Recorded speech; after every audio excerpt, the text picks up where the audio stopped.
السلام علیکم ویور، آج کا جو ہمارا ٹاپک ہے وہ ہے سر سید احمد خان کے تعلیمی مقاصد۔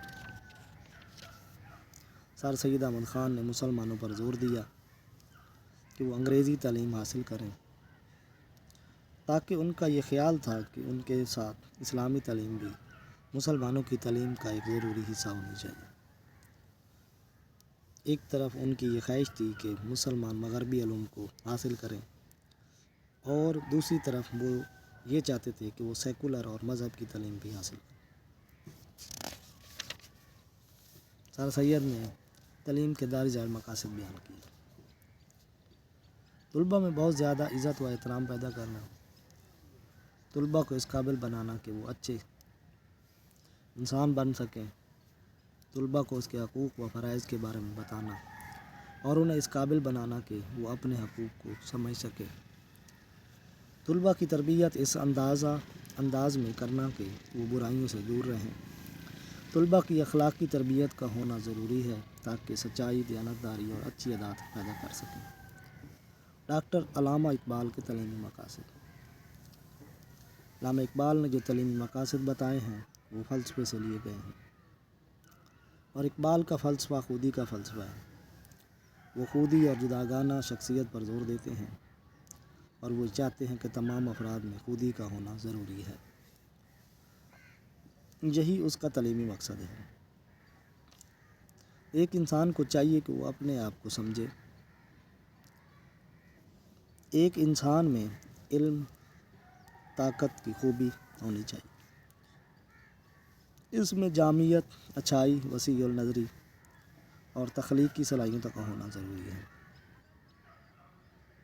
اور جب ایک انسان اس قسم کی خصوصیات کو حاصل کر لیتا ہے، اس کا درجہ بہت بلند ہو جاتا ہے۔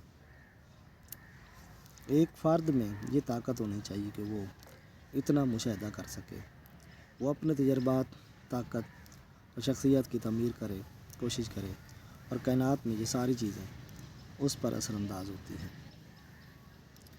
اس میں وجوہات، ذہانت وغیرہ چھپی ہوتی ہیں، اور تعلیم کا مقصد یہ نہیں ہے کہ وہ یہ ساری چیزیں فراہم کرے، بلکہ اس کا مقصد یہ ہے کہ زندگی کو مثالی بنائے۔ علامہ اقبال نے تعلیم کے جو خاص مقاصد بتائے ہیں، اس میں استاد کو کمرہ جماعت کے لیے خاص مقاصد کو سامنے رکھتے ہوئے سرگرمیاں اختیار کرنی چاہیے، اور جب ان مقاصد کی حدود میں اضافہ ہو جاتا ہے تو پھر خصوصی مقاصد ایک یا زیادہ نہیں ہو سکتے۔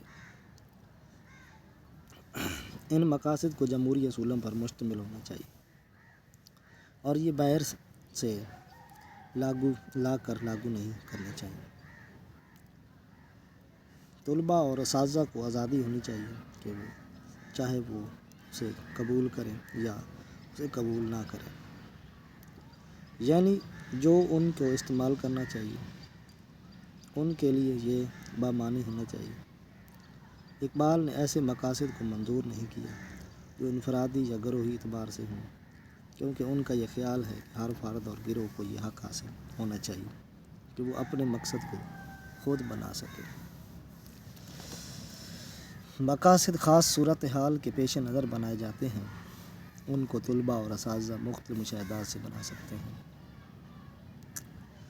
یہ بصیرت اور وسیع النظری فراہم کرتے ہیں، اور طلباء اور اساتذہ ان کے بارے میں مختلف تجاویز بنا سکتے ہیں۔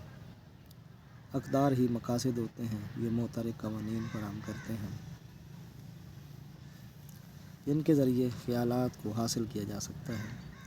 اقبال کے مطابق مقاصد اقدار کے اصولوں کے مجموعے ہوتے ہیں، اور یہ استاد کے لیے فائدہ مند ہوتے ہیں، نہ صرف مقاصد کے اعتبار سے بلکہ وہ اس کے ذریعے رہنمائی بھی فراہم کر سکتے ہیں۔ اور تمام اقدار میں توازن ہونا چاہیے۔ اقبال کے فلسفے کے تمام تعلیمی مقاصد مقرر نہیں ہوتے، بلکہ ان میں لچک ہوتی ہے، اور ان کو دوبارہ سے بنایا جا سکتا ہے۔ کائنات میں انقلاب تعلیمی مقاصد کو تبدیل کرتا ہے، اور ان سے ماحول میں افراد میں تبدیلی پیدا ہو جاتی ہے۔